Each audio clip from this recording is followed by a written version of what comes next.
Hi, this is Bruce Himmelblau, Blue Sky Video Productions. So where is the money? So we're talking to Eddie Soto, who is the director of the Lake County hub, tech hub, helping businesses grow, and also is also part of a incubator. So you got to share your ideas, get new ideas, and grow your business. So let's get into the show. Nope, not that show. This show.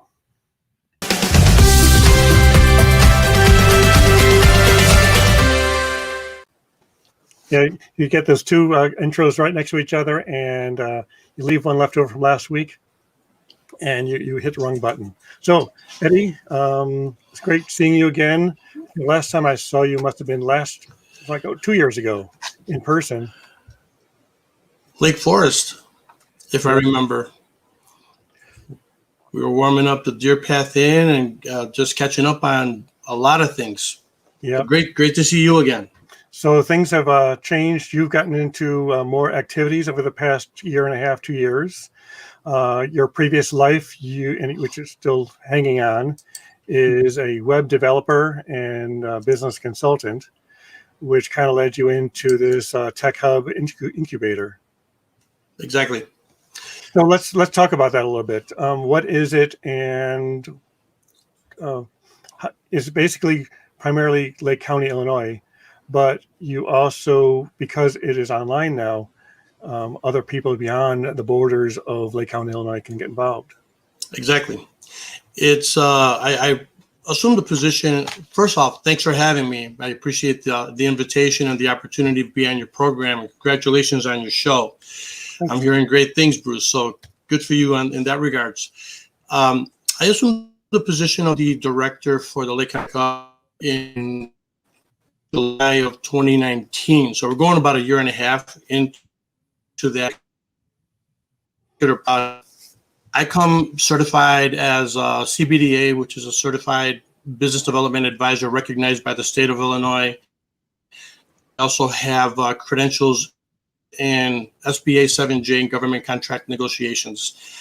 I spent 11 years at the College of Lake County conducting close to 3,000 client sessions in the world of small business development out of Grays Lake, Vernon Hills, the Waukegan campus, still facilitating workshops through that program.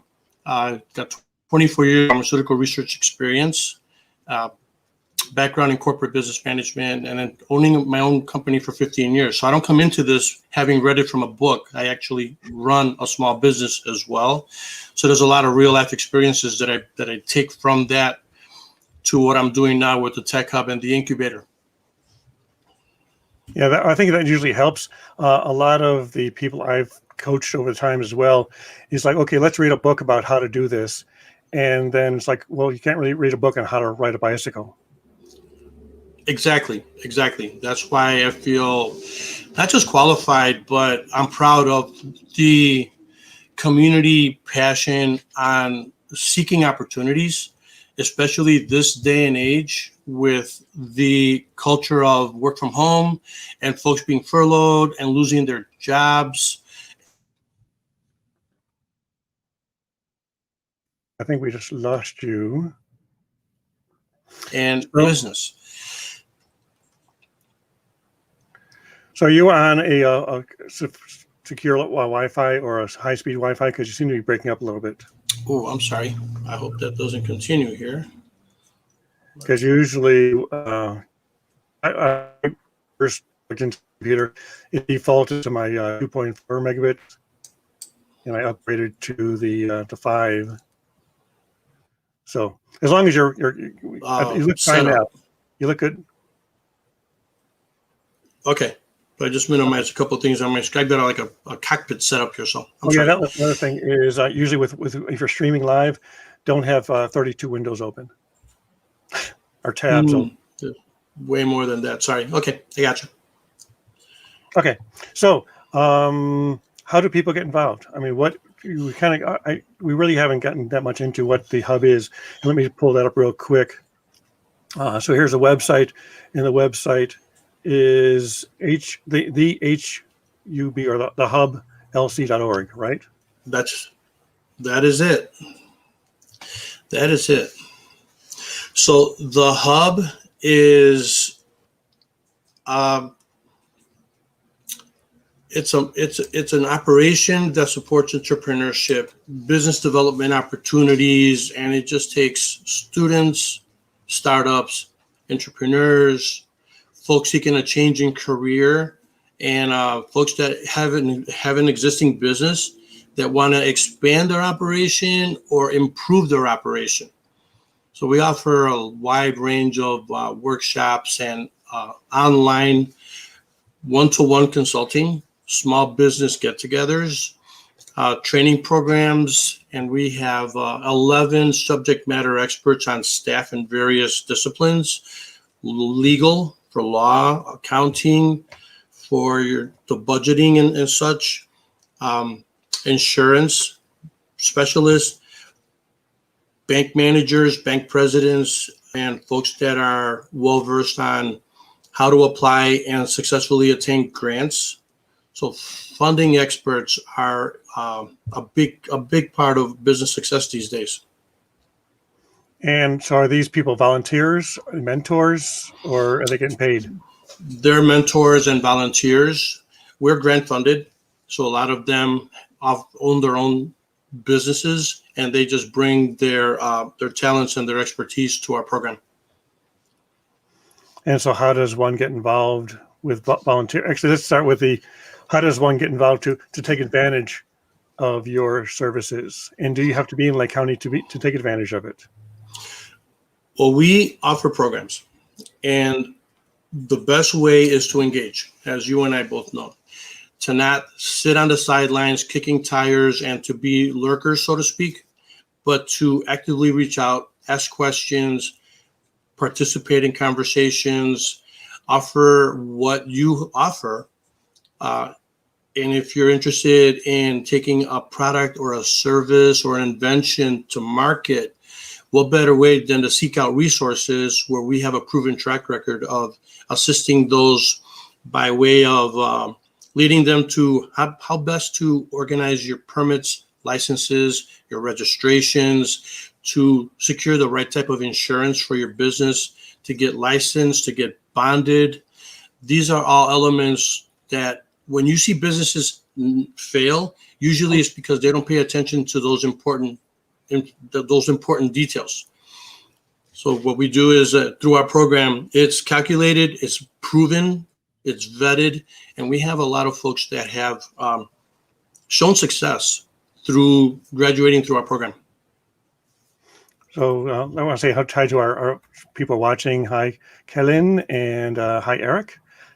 So with these programs, are they basically people who are just starting out, or are these people who have established businesses as well? The beauty of what we're doing is, especially when we have our public meetups and our Zoom business group sessions, you run from high school kids all the way through seasoned veterans that have had their businesses 20, 25 years, jump on board and participate in our conversations. We get into discussions. Sometimes we'll pinpoint one specific challenge, and then the group chimes in. And if it's really super complicated, we'll invite them to a one-to-one consultation and or bring other subject matter experts to address those specific questions. So the best way people find out about us is first, word of mouth. Second, through the website. There is a contact us page where you can fill out an intake form and or just send an email or call me by phone. All my contact information is on the contact page of the website to get more information about the times that we get together, where we get together. The majority of the time it's on Zoom. We've had sessions on Microsoft Teams. We've had sessions using Google Meet. We've had sessions on Skype. So there's a number of different portals that are available for folks to tap in that's user-friendly for them. And so can you tell me one of your success stories, either recent or from the beginning, about someone who came in basically with an idea and didn't know what to do with it? We have several. One in particular is a restaurant that came in with their idea on napkins, and we fleshed it out, took their concept, their strategy. They were successful from home to friends and neighbors and such. This was a specific type of cuisine, Spanish cuisine, and we took them from the initial idea all the way through to where today they have an operation located on Green Bay Road, and they have 20, last count, 23 employees. Wow. And it's serving Great Lakes Naval Base, it's serving Abbott NavB. I mean, they're known, they do corporate catering. So they grew from a mom and pop from home operation to, us helping them with all their business documentation, their registrations, their permits and all that, to where they are today. And they have a staff of 24, 25. So it's worked out really, really well for them. And we're grateful for that opportunity to share with them what it takes to go from an idea all the way to opening your doors. Because I think that's the hardest part, is because a lot of people have that idea and they say, let's start a business, and they open their doors and they start selling their product, and it's like, do I need a license, or do I need working capital so I can survive what happened last year? And so, but they don't think of that ahead of time. And then when it gets 6 months in, a year in, they realize we're behind the 8 ball. And then you find yourself getting a knock on your door from either the IRS or the Secretary of State or the county that you reside in, wondering, why are you in operation if you're not recognized as a legitimate business? And to eliminate those headaches and they could just put like one of those red stickers on the front door, and then you're until you satisfy their criteria, you can't operate. Yep. So there's a lot of concern in that area. And gone are the days of claiming that we just didn't know, especially with all the available resources. It's easy to find out. It's no longer acceptable to say, well, I never knew. So that's why we're there, help minimize risk, eliminate headaches, eliminate concerns, point you in the right direction of how to satisfy a business application with the local jurisdiction, the city, and then with the county, and then with the state, and of course, federally with the IRS. Yep. Because I know a lot of people started like a side hustle or a side business last year. And I was talking with one of our person who's looking to work with us. And he says, yeah, well, I'm making money at it and I'm keeping record of all my expenses and all my income, but he's not actually keeping real books. He's just writing it down on a piece of paper. Okay, well, this person paid me this and this person paid me that. And then it goes into his personal bank account.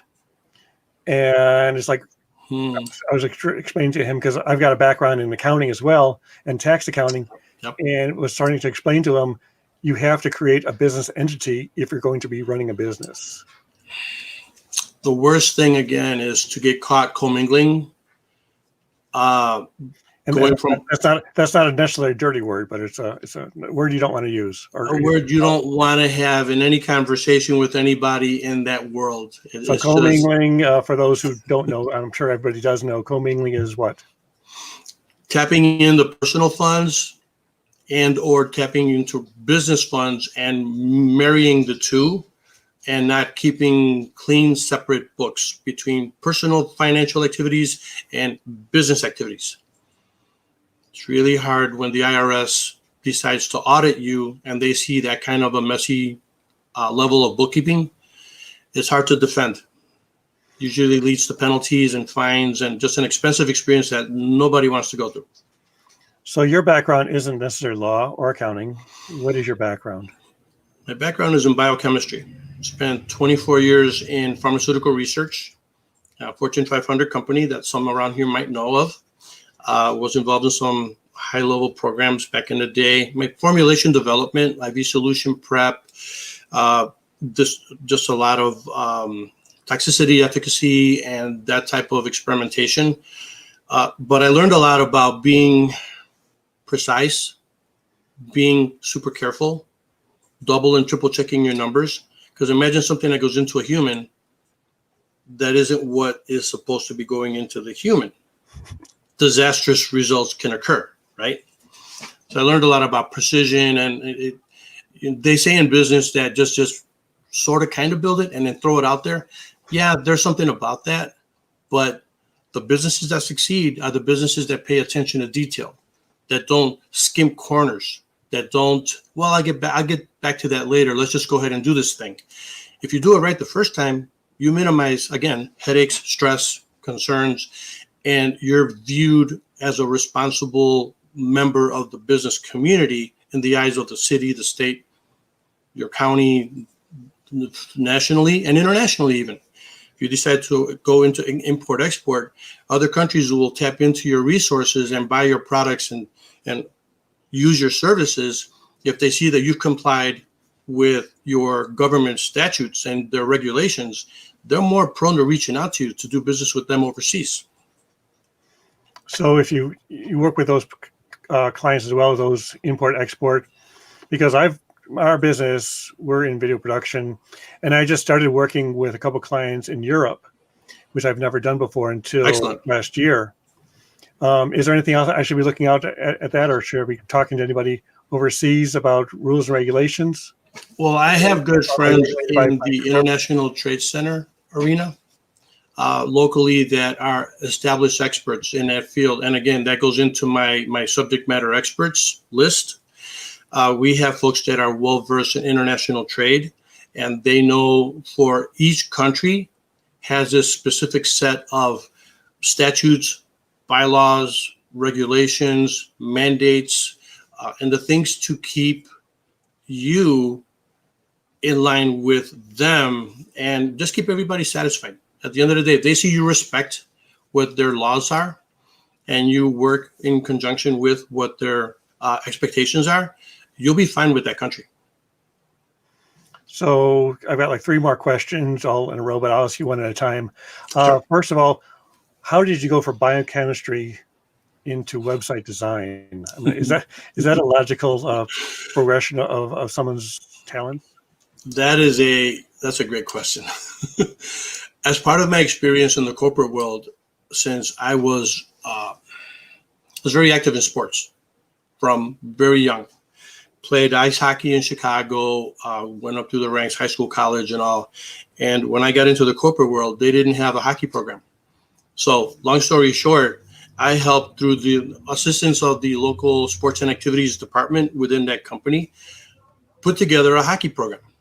And it started off with one team and graduated to 4 teams, 72 players just within the company, and eventually evolved into its own USA Hockey sanctioned, regulated hockey league.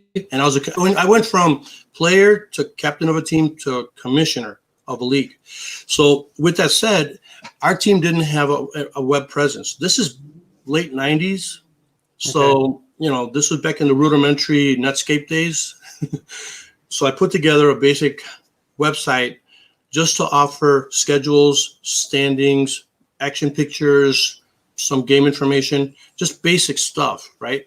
With what we had available at the time, using Front Page, Dreamweaver. I mean, just basic web programs from the day. I remember those. So the funny thing is, I built this website for my team. Next thing you know, I had 9 additional knocks on my door from the other 9 teams in the league saying, hey, if you built this for them, can you do something like that for us? And that's kind of how it evolved. Just kind of took off from there. It's like I had to quickly pick up. If I'm doing it for my guys, that's one thing. If I'm doing it for somebody else, clean it up and make it look really good, like even better. Yep.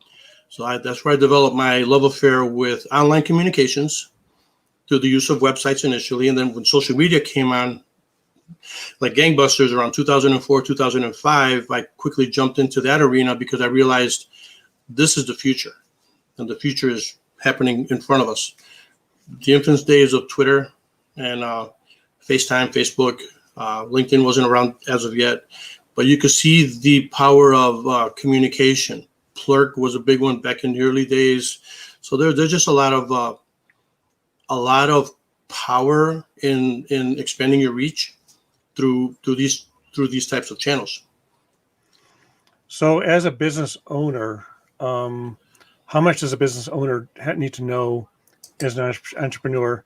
And we're getting back into some of the programs that you're offering through the Tech Hub. What can they supplement what they don't know? When they come in, they're primarily experts at the thing, the product, the service, the widget, the invention. They're experts in that field.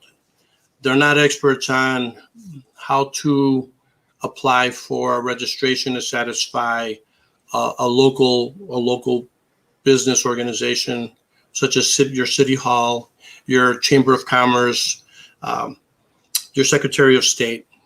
So what they need to know is how to clearly define.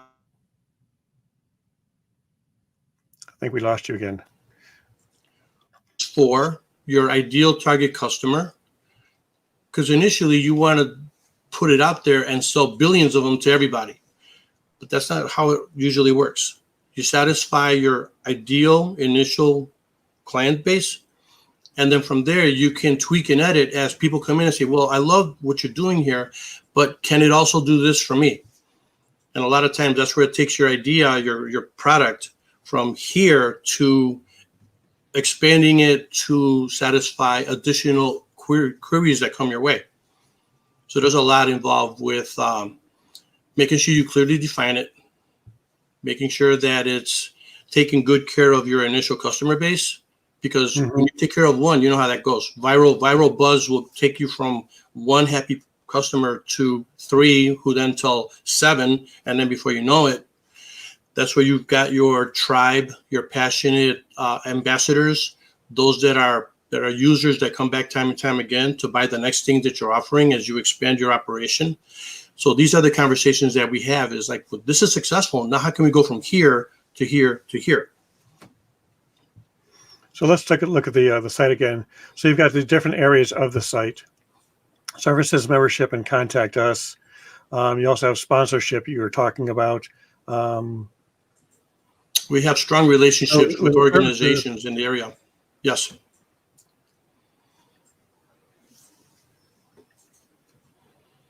So let me see. Our services, oops, clicking the wrong button over here. So services include professional consulting, one-to-one, fee-based incubation services, which right now we have a 6,000 square foot facility in downtown Waukegan.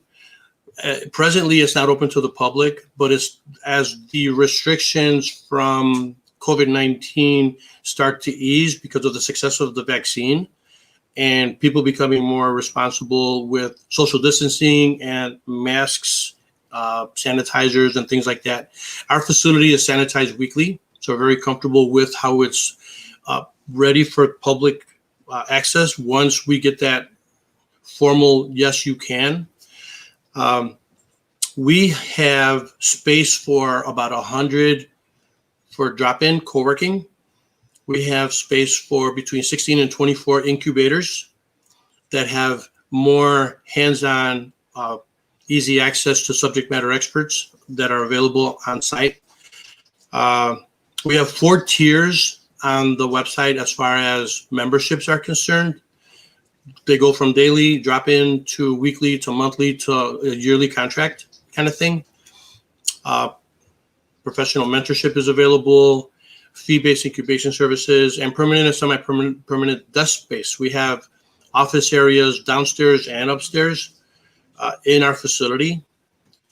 And there's a lot available once we're open back to the public. In the meantime, a lot of what we offer online, one-to-one and in small group settings, and a lot of accomplishments and breakthroughs occur during those discussions. We have a very passionate core group. I'd say 15 to 25 that are all business owners and or have a lot of experience in that world, entrepreneurs. Some recently graduated that are hungry to start their own business, to get into that world. And the conversations we have are just absolutely fantastic. I'm very pleased with the direction that it's gone since we went from in real life to online. So I saw something there about think tank. Mhm. Let me go back to that, see if I can find it. Yes. So tell me about that. Is that somebody who has an idea who comes to you and says, help me flush it out? We have had successful sessions, not so much recently with things going virtual. In real life, we've had a number of clients come in, and we'll have anywhere from 3 to 5, maybe 6 experts in different areas sit in a round table. And it's all confidential. And they express to us their primary concerns, their issues.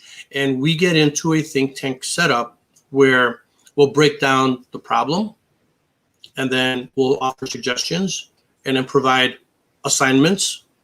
Obviously, it's a very engaged thing where you commit to taking action.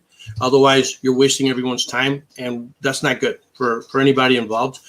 So the think tank brainstorming sessions are really helpful for folks that feel they have something really good, but they're not exactly sure how to package it, the finished product. They just know that this is in demand and people are really curious as to what we bring to the table. So it's very interactive, it's very active, and we've had some really good success stories off of those think tanks. Also, it's important that established businesses create new products and new services, or else they get stale as well. So this think tank idea is not basically for startups necessarily. It's not. It's more, it can be, but the biggest success stories that we've experienced through the think tank program are with existing businesses that are stuck on neutral and or are being bombarded with requests from their existing customers to, why are you also not offering this? Or I would love to see this attached to what I presently am using from your company. So the expanding potential is discussed, fleshed out, and we identify resources to help, if it's manufacturing, if it's through scale, if it's through additional funding resources, partnerships with other businesses that could potentially fit that gap that has them stuck on, well, this is what we can do. We don't have the capacity to go here. Well, if you partner up with this other business that's already kind of doing that, it'll bring you to that level much, much faster. So there's a lot of competition. So if you see an opportunity where one business is a good fit for another businesses, do you actually set up a meeting where they can work together, or are they all on their own? We build bridges. Absolutely. That's part of the collaborative nature of what we do. Is when we identify a potential partnership, obviously initially we'll have meetings with the individuals, and if there's an interest there, we definitely create introductions and build bridges and help create synergy where they see the benefit and value of working in conjunction with another program than relying on their own resources. And these days is so necessary. So I'm bringing up the website again, if you haven't written it down already. It's the Hub LC, which stands for lakecounty.org. Hub is helping understand business. Got a big old sign outside our door right there, 13 North County, or 13 North Genesee, close to Washington Street in downtown by the lakefront. We're not open to the public just yet, but I know the day is coming, and probably pretty soon, because I believe District 9, where we are in Northeast Illinois, is part of a Tier 2 designation by Governor Pritzker. So I see it happening very soon. So as far as contacting you, the best way to contact you is through the website and through the contact form, or through the arrange for a consultation. We have a presence on Facebook. We have a presence on LinkedIn. We have a presence on Instagram. Obviously, as part of what I do, I'd be remiss to not have a presence on a lot of social media channels, a lot of social media platforms.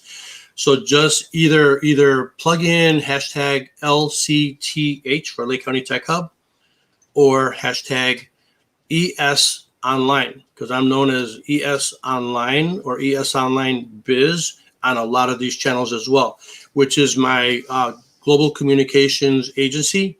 It's called ES Online Enterprises Incorporated. We're an S-Corp that's going on 15 years. It's established. It's been there. I'm branching out to partner with several other businesses as well. So there's a couple of additional businesses that will be launching pretty soon, offering things that we are just going to partner with. Because why recreate the wheel? Like I mentioned a little while ago, if you identify an expert that's really, really good at a thing, partner up, expand your services, expand your products, expand your user base, and make it easier for them to find all the things that are needed under one roof as much as possible. Excellent. So great. We're up to our about half-hour point, and we've got our contact information once again. So I'll put up this one, ES Online. Actually, O-Line. Sorry. This should be, ESON. Online. There you go. ES Online or ES Online Biz. Either one of the two usually works. I didn't save it. So, and you're not the other Eddie Soto, who is what, a baseball player? There's a governor, there's a mayor of a town, there's a governor in a whole different country. We're popular in Spain. We're popular in Greece. So there are Sotos around this world. But I am the one that you want to get to know in Lake County, Illinois. Because I also work with a Joe Soto. I understand there's no connection between the two of you. No relation, but we are connected on social media and we know each other. He's a super good guy. He's very strong in the media world as well. So Sotos have to continue representing. We just have to stay busy and do what we do. Yep. Excellent. Well, thank you. It's been fantastic. I love the information. And once again, for more information, you can go to the website. You also can go to the Facebook. You also have meetups on occasion. Are they regular meetups or are they interspersed? And how do they find out about those? For the meetup group, we had fourth Friday on the month established at Meetup. That's spilling over into the online Zoom group that meets regularly on Thursdays at 4 p.m. For more information there, look me up, send me an email. I'll provide the credentials for the passwords to get in, the user information to get into these meetups. And they're Thursdays at 4 o'clock on Zoom, primarily at this point in time. And that's 4 o'clock Central Time. 4 o'clock Central Time, exactly. And we've had people come in from all over the place. That's one thing I've learned about this virtual world is you have to speak specific on your time zone because you're reaching people beyond your time zone. Exactly. Our world is no longer just Northeast Illinois. Definittle. That's beautiful. It's a beautiful thing. Yeah, even today we've got people from California to the West Coast, or to the West Coast to the East Coast. That's awesome. I'm grateful for the time. I'm grateful to connect with you. It's always great seeing you. And we're here. I mean, you're doing your thing in the video world, and I'm grateful for your growth and the things that we shared and engaged in through time. And I'm looking forward to even more in the future. So again, great to see you. Great, thank you. And then one last thing before I leave. If you're interested in doing anything online, creating your own online and streaming content, we offer this, which is our playbook, and you can get it here at bsvp.com/playbook. Awesome. And so it is a free playbook. It helps you get started. I think one of the tips in there I need to add is turn off all of your close down all as many tabs as possible, which sometimes will conflict with your live stream. So, guilty as charged.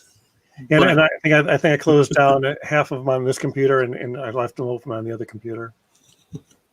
So this is great. Thank you much. And then one last thing for those on Facebook or those on YouTube, I've got links here. I'm going to add Eddie Soto's link here, as well as information that you can find them on those pages. So great. Thank you much, Eddie, and have a great week. I wish you the same, Bruce.